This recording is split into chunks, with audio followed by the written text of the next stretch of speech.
Good morning students. आप सभी को पता है कि हम साइंस के चैप्टर 1 फसल उत्पादन एवं प्रबंध का अध्ययन कर रहे थे। पिछले वीडियो में मैंने आपको फसल से संबंधित कुछ सामान्य जानकारी दी थी और साथ ही फसल उगाने के 7 चरणों में से 3 चरणों को समझाया था, जो कि इस प्रकार है: मिट्टी तैयार करना, बुआई और खाद एवं उर्वरक देना। आज के इस वीडियो में हम फसल उत्पादन के 7 चरणों के बचे हुए शेष 4 चरणों को पढ़ेंगे। तो चलिए शुरुआत करते हैं।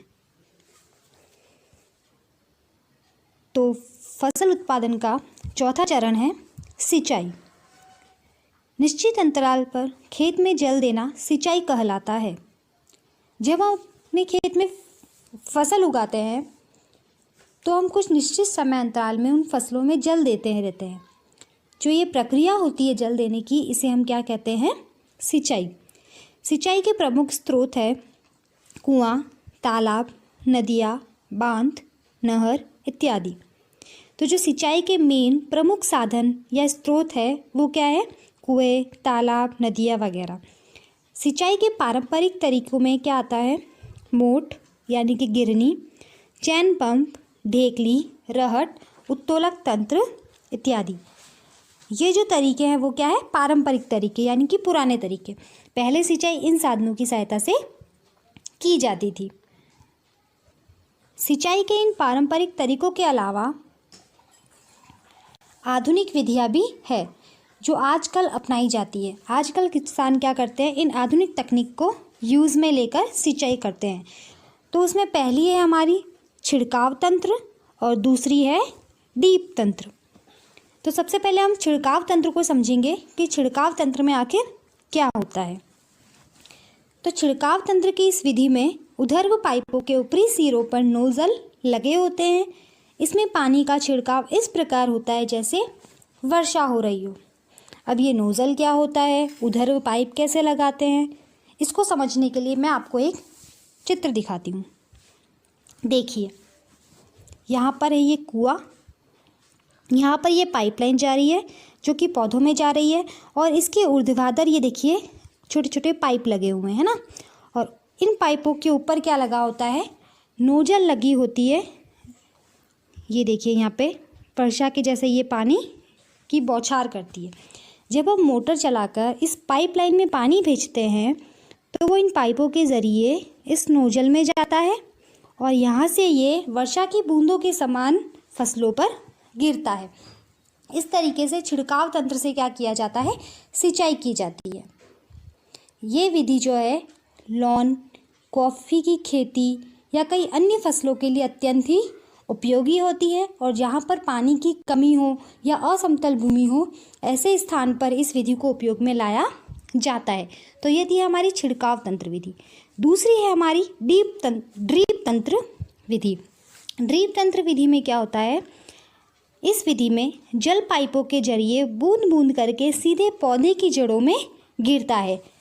छिड़काव तंत्र विधि में क्या हो रहा था? जो जल था वो नोजल के सहारे वर्षा की बूंदों के रूप में पौधों पर गिर रहा था ना, फसल के ऊपर।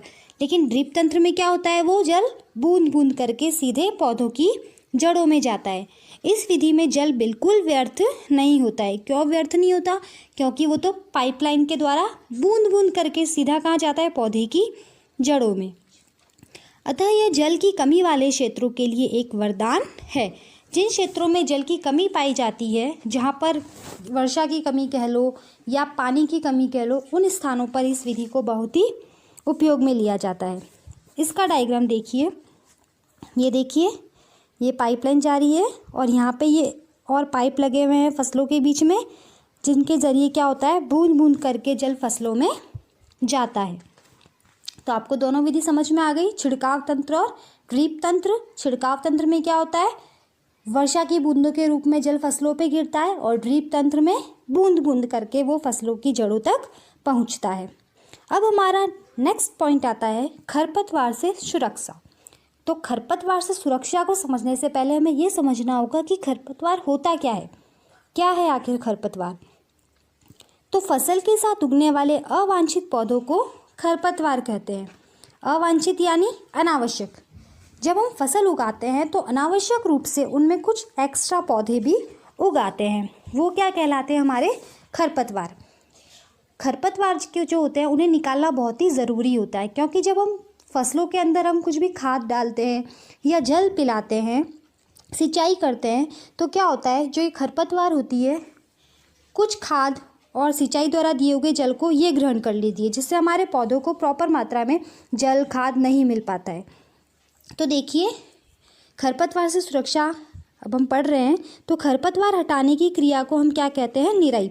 जब हम खरपतवार को खेतों से हटाते हैं, ये क्रिया क्या कहलाती है? हमारी निराई।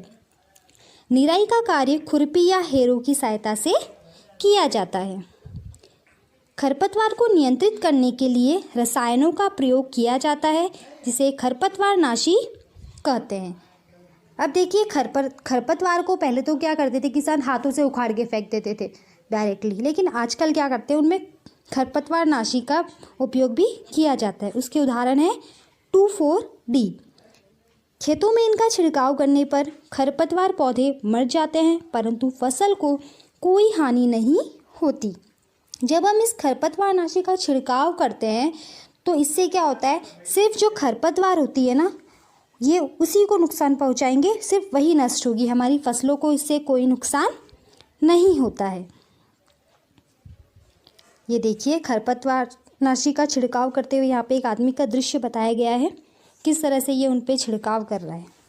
तो इस तरीके से हम खरपतवारनाशी का छिड़काव करते हैं, क्योंकि ये केमिकल है, एक तरह से केमिकल से बनी हुई होती है, इसलिए इसका ज़्यादा उपयोग भी नहीं करना चाहिए। इससे हमारी मिट्टी के जो पोषक तत्व हैं उनके भी नष्ट होने का खतरा रहता है। चलिए, अब हमारा नेक्स्ट पॉइंट है कटाई। फसल की कटाई एक महत्वपूर्ण कार्य है। फसल पक जाने के बाद उसे काटना कटाई कहलाता है। देखो, जब हमारी फसल पक के तैयार हो जाती है तब हमें क्या करना होता है? उस फसल की कटाई करनी होती है। तो हमारे देश में जो छोटे किसान होते हैं वो फसल को काटने के लिए, उसकी कटाई करने के लिए दरांती का प्रयोग करते हैं। यानी कि जो छोटे मोटे किसान होते हैं उन सबके घरों में क्या पाई जाती है, मतलब जो ज़्यादा पैसे वाले नहीं होते ना, वो क्या करते हैं? दरांती के यूज़ से फसल को काटते हैं। वो एक सी के आकार की बनी हुई होती है। हार्वेस्टर एक मशीन है जिसके द्वारा बड़े पैमाने पर फसलों की कटाई की जाती है। अब देखिए, अगर हमारा खेत छोटा है, हमारी फसल थोड़ी कम है, तो हम हाथ से फसल को काट सकते हैं भाई दरांती की सहायता से। लेकिन अगर हमारा खेत बहुत बड़ा है, बहुत सारी फसल है, तो किसान उसको कब तक हाथ से काटेगा, कितना काटेगा? तो उस फसल को काटने के लिए क्या करते हैं? वो हार्वेस्टर का प्रयोग करते हैं, जो एक मशीन है। उससे क्या होता है, वो फटाफट हमारी जो फसल होती है वो कट जाती है। अब जो फसल काटते हैं हम, उसके बाद क्या होता है, जैसे हमने गेहूँ काटी है, ठीक है, गेहूँ को अलग कर लिया। अब गेहूँ जो होते हैं उसके जो दाने होते हैं, उसको जो फसल होती है उससे जब अलग करना होता है हमें, तो जो गेहूँ के जो दाने होते हैं उसको फसल से अलग करने की जो प्रक्रिया होती है उसको हम क्या बोलते हैं? थ्रेसिंग। इसकी परिभाषा देखिए अगर हम, तो वो होती है कि काटी हुई फसल के बीजों को या दाने को भूसे से अलग करने की जो प्रक्रिया होती है वो हमारी थ्रेसिंग कहलाती है।